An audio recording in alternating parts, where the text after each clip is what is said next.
स्वागत है आप सबका हमारे YouTube channel freedom factory study में। आज हम लोग पढ़ेंगे कक्षा 7 गणित त्रिभुज अभ्यास 5J भाग 2। ठीक है, तो इसका हम लोग भाग 2 पढ़ेंगे। भाग 1 पढ़ चुके हैं जिसमें से 4 सवाल पढ़े हैं।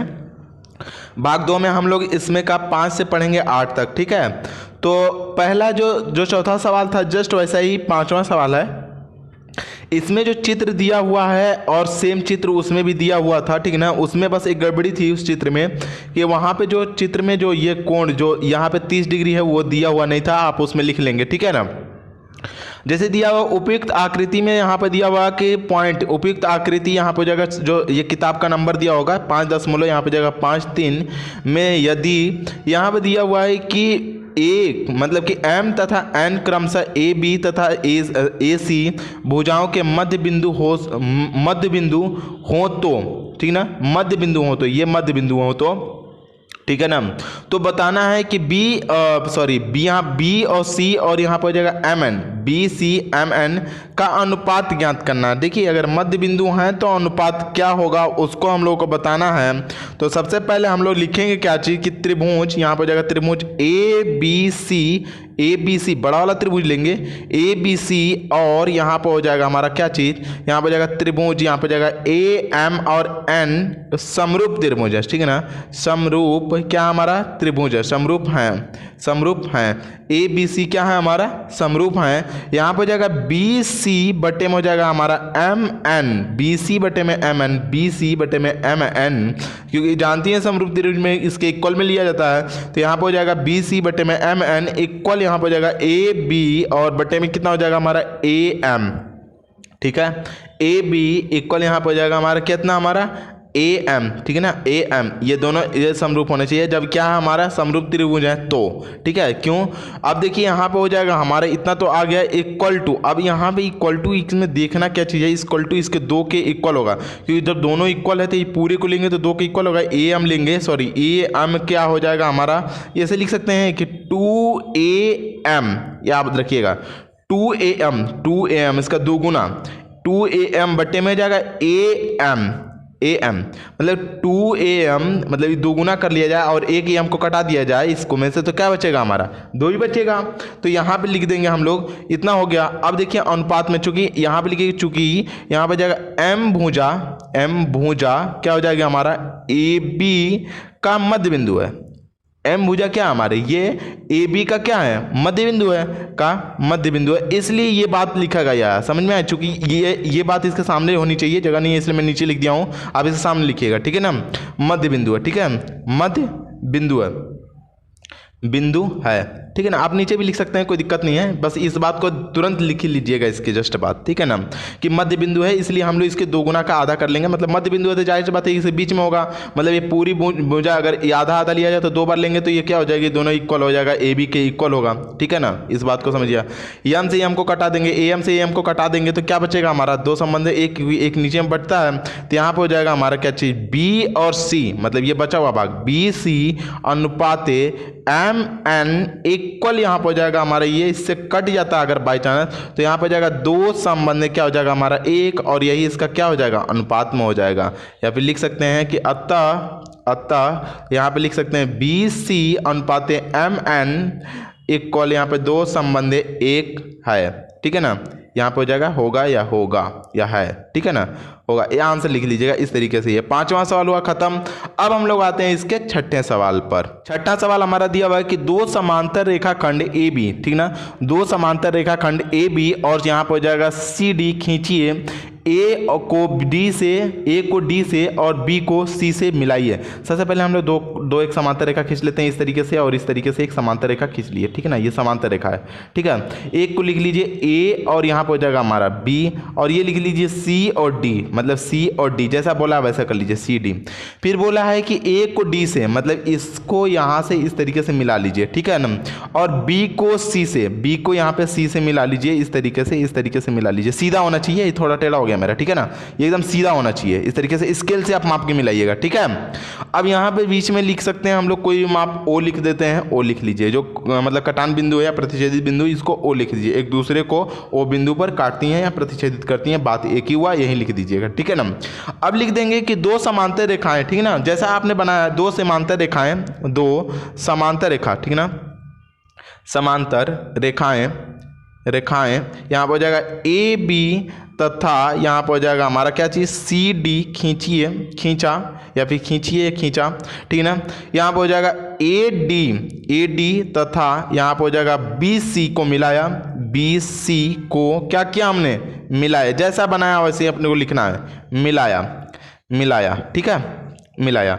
अब देखिए मिलाने के बाद क्या करते हैं, जो कि एक दूसरे को कहाँ पे काटती है, अभी हमने क्या बताया, एक दूसरे को, जो कि एक दूसरे को यहाँ पे किस पे काटती हैं, ओ बिंदु पर काटती हैं, ओ बिंदु पर क्या करती हैं, काटती हैं, ओ बिंदु पर क्या करती हैं, काटती हैं, ठीक है। तो हम लोग लिख सकते हैं इसमें दो त्रिभुज बन करके आ जा रहा है, देखिए ओ से हम लोगों का ए बी बन रहा है, ओ से हम लोगों का क्या बन रहा है, डी और सी बन रहा है, या सी और डी बोल सकते हैं, ठीक है ना। तो यहाँ पे देख लेंगे त्रिभुज, यहाँ पर हो जाएगा हमारा ओ ए बी तथा यहाँ पर हो जाएगा त्रिभुज, यहाँ पर हो जाएगा ओ डी और सी में, ठीक है ना, ओ डी सी में। अब क्या क्या चीज़ इक्वल है, क्या क्या इक्वल होगा, वो चीज़ें दिखानी पड़ेंगी हम लोगों को, देखते हैं हम, देखिए कैसे। यहाँ पर लिख देंगे कोण ए ओ, और यहाँ पे कोण ए ओ बी, और यहाँ पे कोण क्या हो जाएगा, बी ओ सी, दोनों इक्वल है, तो यहाँ पे लिख देंगे कोण क्या हो जाएगा हमारा, ए ओ बी इक्वल कोण यहाँ पर हो जाएगा हमारा सी ओ बी इक्वल है, कैसे, शीर्षाभिमुख से। तो आपको कोष्टक में लिखना होगा कैसे, शीर्षाभिमुख से, ठीक ना, शीर्षाभिमुख कोण, ठीक है, विमुख कोण, सॉरी म रहेगा, ठीक ना, मुख कोण से, ठीक है ना, कोण लिख लीजिएगा आप लोग कोष्टक में, इसको इस तरीके से लिख सकते हैं, ठीक है। दूसरा हम लोग क्या करेंगे इसमें कि एक कोण बन रहा है ओ ए और बी, ओ ए बी, और दूसरा क्या बन रहा है ओ डी और यहाँ पे सी, क्योंकि इसको एकांतर बनाएंगे तो ओ डी और सी से बनाएंगे, ठीक है ना। तो इस तरीके से आप लिख सकते हैं कि कोण यहाँ पर हो जाएगा ओ ए बी और बराबर कोण यहाँ पर हो जाएगा हमारा ओ डी और सी, मतलब ओ डी और सी जो क्या है हमारा एकांतर कोण, यहाँ पे हो जाएगा एकांतर, ठीक है ना, एकांतर कोण से, कोण, एकांतर कोण, इस तरीके से ये निकल करके आ गया। अब दूसरा हम लोगों का क्या बन जाएगा, एक और लिखेंगे, जस्ट इसके आगे लिख दीजिए कोण, यहाँ पे देखिएगा कोण ओ बी और ए, और इस प्रकार से ये लिखिएगा ओ सी और डी, ये भी क्या है, एकांतर है, तो जस्ट वैसे लिखिए दिए ओ बी और ए और बराबर कोण यहाँ पर जाएगा ओ सी और डी, क्या हमारा एकांतर है, तो ये भी क्या हो जाएगा, एकांतर कोण, ठीक है ना, एकांतर कोण है, ठीक है, एकांतर कोण। इस तरीके से ये आपका आ गया। अतः आप लिख सकते हैं कि अतः यहाँ पे हो जाएगा हमारा कि अतः यहाँ पे हो जाएगा त्रिभुज ए, मतलब ओ, त्रिभुज ओ, ठीक है ना, ऊपर वाला जो लिखे हैं त्रिभुज ओ ए बी तथा ओ डी, यहाँ पर ओ डी सी, एक क्या है हमारा समरूप होंगे, यहाँ पे लिख देंगे ओ, यहाँ पर हो जाएगा ए बी तथा यहाँ पर हो जाएगा हमारा त्रिभुज, यहाँ पर हो जाएगा ओ डी और सी समरूप त्रिभुज होंगे, समरूप क्या होंगे हमारा, त्रिभुज होंगे, त्रिभुज होंगे, ठीक है ना, होंगे। आप हाँ भी लिख सकते हैं, हाँ ये समरूप त्रिभुज है, क्योंकि उसने बोला समरूप त्रिभुज होंगे, तो हाँ ये होंगे। इस तरीके से आप आंसर में भी लिख सकते हैं कि हाँ होंगे, इस तरीके से ये आंसर हो सकता है, ठीक है। तो इस प्रकार से ये छठा सवाल हुआ खत्म। अब हम लोग आते हैं इसके सातवें सवाल पे और देखते हैं कि सातवां सवाल है क्या। सातवां सवाल हमारा दिया हुआ है कि क्या आकृति 5 यहाँ पर हो जाएगा 5 के, ठीक ना, में त्रिभुज यहाँ पर हो जाएगा ए बी सी और त्रिभुज यहाँ पर हो जाएगा ए आर पी आर और यहाँ पर हो जाएगा क्यू समरूप त्रिभुज है, यदि हाँ तो कारण बताना है आपको। तो सबसे पहले हम लिखेंगे त्रिभुज, यहाँ पर हो जाएगा हमारा क्या चीज़, ए बी सी तथा यहाँ पर हो जाएगा कितना हमारा पी क्यू आर में, ठीक ना, त्रिभुज पी क्यू आर में। यहाँ पे देखिए दोनों त्रिभुज हैं, हम लोग दोनों त्रिभुज के A B C P Q R में, ठीक ना। इस तरीके से हम लोग देखते हैं कोण यहाँ पे ए इक्वल कोण यहाँ पे दिया हुआ, कोण ए जितना होगा कोण यहाँ पे कितना हो जाएगा, पी इक्वल यहाँ पे जेड दिया हुआ, तो जेड लिख लीजिए आप लोग। कोण ए कोण पी कोण बराबर कितना, दोनों जेड है तो जेड लिख लीजिए। कोण यहाँ पर हो जाएगा हमारा बी बराबर यहाँ पर हो जाएगा कोण आर। देखिए कोण बी और कोण आर ये दोनों इक्वल है, तो यहाँ पे इक्वल इक्वल टू कितना दिया एक्स, तो एक्स लिख लीजिए। अब देखिए कोण यहाँ पे एक बार जगह और कोण सी इक्वल कोण यहाँ पर हो जाएगा हमारा क्यू इक्वल यहाँ पे कितना क्वेश्चन मार्क है, तो क्वेश्चन मार्क निकाल सकते हैं या फिर इसको ज्ञात करना है कि इक्वल होंगे कि नहीं। तो यहाँ पे इक्वल होंगे कि नहीं ये बताना है आपको, ठीक है ना, कि इक्वल होंगे कि नहीं। तो इसको हम लोगों को अभी नहीं लिखना होगा, ठीक है ना, इसको हम लोग अभी नहीं लिखते हैं, ये दिया ही नहीं कौन है, इसको निकालना ही है, तो डायरेक्टली लिख देंगे तो गड़बड़ हो जाएगा ना, तो यहाँ पे इसको मत लिखिएगा, ठीक है। अब देखिए क्या निकलेंगे कि त्रिभुज के तीनों कोणों का मान कितना होता है, 180 अंश होता है, तो हम लोग लिख सकते हैं कि कोण सी बराबर, अब पहले सी को निकालते हैं, कोण सी बराबर यहाँ पर हो जाएगा हमारा 180 में से, अगर कोण 180 में से माइनस करते हैं, यहाँ पर हो जाएगा कोष्टक में कोण बी और यहाँ पर हो जाएगा प्लस कोण क्या ए। अगर सी को निकालना इन दोनों को जोड़ लेंगे तो कितना हो जाएगा, इक्वल हो गया ना, तो इस तरीके से कर लेंगे, 180 में से घटा लेंगे तो सी का मान पता चलेगा। तो कोण सी इक्वल यहाँ पर हो जाएगा 180, ठीक है ना, 180 माइनस का यहाँ पर हो जाएगा एक्स प्लस यहाँ पर हो जाएगा हमारा जेड, इस तरीके से ये निकल करके आ जाएगा, ठीक है, ये सी हो गया। अब देखिए कोण यहाँ पर हो जाएगा क्यूब इक्वल टू, कोण क्यू ये वाला निकालते हैं, कोण क्यू इक्वल टू यहाँ पर हो जाएगा 180, ये भी हो जाएगा, माइनस यहाँ पर हो जाएगा कितना हमारा कोण आर या फिर कोण यहाँ पर हो जाएगा पी, कोण पी, ठीक है, कोष्टक में कर लीजिएगा कोण पी और प्लस कोण यहाँ पर जाएगा कितना हमारा आर, और ये कोष्टक बंद। अब दोनों को सॉल्व करेंगे तो यहाँ पर जाएगा कोण यहाँ पर जाएगा क्यू इक्वल टू 180 माइनस कोण पी इक्वल टू कितना दिया हमारा एक्स, तो यहाँ पे लिख देंगे एक्स और प्लस कोण पी कोण पी इक्वल टू यहाँ पे दिया हुआ एक्स और प्लस यहाँ पर जाएगा हमारा जेड, इसमें भी एक्स प्लस जेड कर लेंगे, ठीक है ना। कोण आर होना चाहिए पहले यहाँ पे, ठीक है ना, कोण आर हमें पहले लिखना चाहिए था, कोण आर और पी, ठीक है, इस तरीके से ताकि सीक्वेंस में बना रही है, ये एक्स जेड है, यहाँ पे भी एक्स जेड होना चाहिए, ठीक है ना। ये सीक्वेंस में आपका बन गया। ये देखिए ये कोण इसका मान है और ये दोनों कोण इसका मान है, दोनों इक्वल इस तरीके से आ रहा है।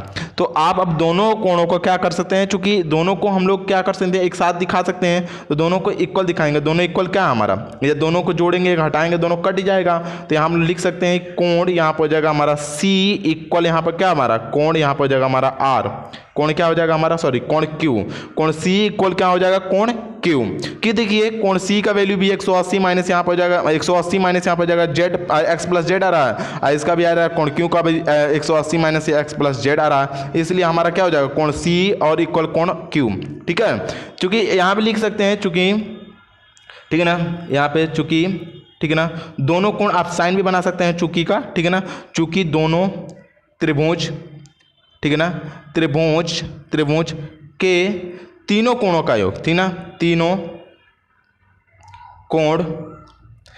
कोण बराबर हैं, ठीक ना, बराबर हैं, ठीक ना। अतः त्रिभुज यहाँ पर हो जाएगा ए बी सी तथा त्रिभुज यहाँ पर हो जाएगा पी क्यू आर समरूप त्रिभुज है, समरूप त्रिभुज है, ठीक है ना, त्रिभुज है, समरूप त्रिभुज है मतलब तीनों कोण बराबर हैं, जाहिर सी बात है दोनों में तीनों कोण बराबर हैं, इसलिए हमारा क्या हो जाएगा ये समरूप त्रिभुज है। तो इस तरीके से आप लिख सकते थे इसको और यही क्या हो जाएगा आपका आंसर हो जाएगा। अब चलते हैं हम लोग इसके 8वें सवाल पे और देखते हैं कि 8वां सवाल है क्या। 8वां सवाल हमारा दिया हुआ है इसमें कि 20 मीटर बराबर 1 सेंटीमीटर मान करके एक खेत का आकार, ठीक ना, आकृति 5.5 में दिया हुआ है, ये दर्शाया गया, आप उसको देख लीजिएगा।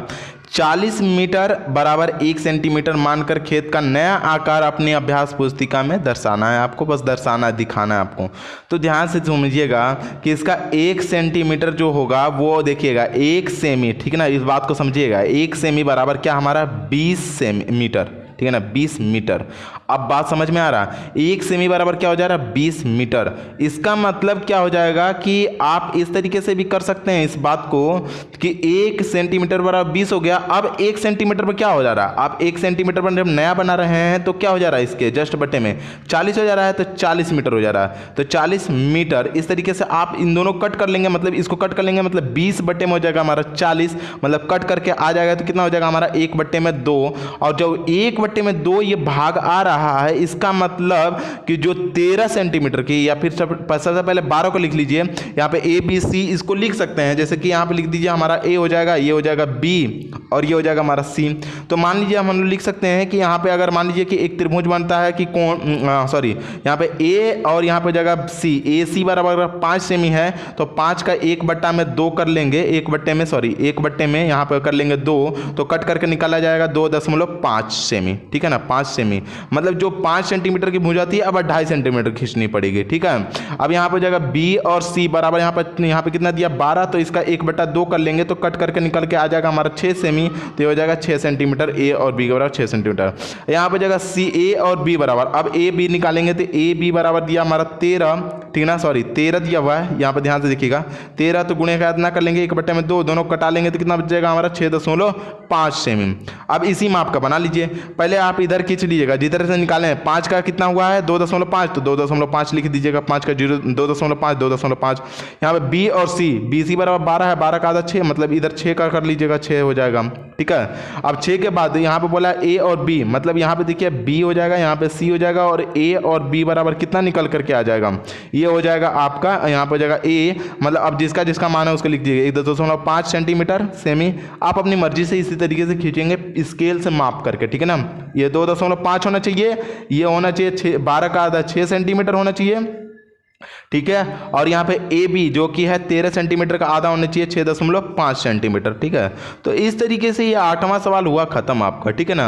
8वां सवाल को आपको ऐसे ही बनाना है, आप पहले दर्शा लेंगे इसको, उसके बाद आराम से कर सकते हैं। अगर लंबा चौड़ा स्टेटमेंट आप लिखना चाहते हैं तो वो भी लिख सकते हैं कि पैमाने में 20 मीटर इक्वल टू 1 सेंटीमीटर दिया हुआ है और खेत का जो प्रदर्शन है वो 13 सेंटीमीटर का है, और जब 40 मीटर बराबर 1 सेंटीमीटर देगा मतलब 2 गुना बढ़ रहा है, मतलब आधा कर देंगे, ठीक है ना। 20 का 2 गुना 40 हो रहा, मतलब कि पहले 20 था अब 40 हो गया, तो इसका मतलब कि जो अब 13 सेंटीमीटर था, और देखिए दोनों में सेंटीमीटर एक ही का है, मतलब आधा बढ़ रहा, मतलब कि 2 गुना हो रहा है, मतलब आधा कर देंगे इसका, ठीक है ना। तो इस तरीके से आप इसको कर लेंगे आराम से, और इस प्रकार से ये जो चैप्टर है ये खत्म हुआ आपका, ठीक है ना जे। अब हम लोग इसके अगले वीडियो में अगला चैप्टर पढ़ेंगे। आज के लिए इतना ही रखते हैं। यदि आप लोगों को हमारी ये वीडियो अगर अच्छी लगती हो तो प्लीज़ लाइक करें, शेयर करें और सब्सक्राइब करना बिल्कुल ना भूलें। धन्यवाद।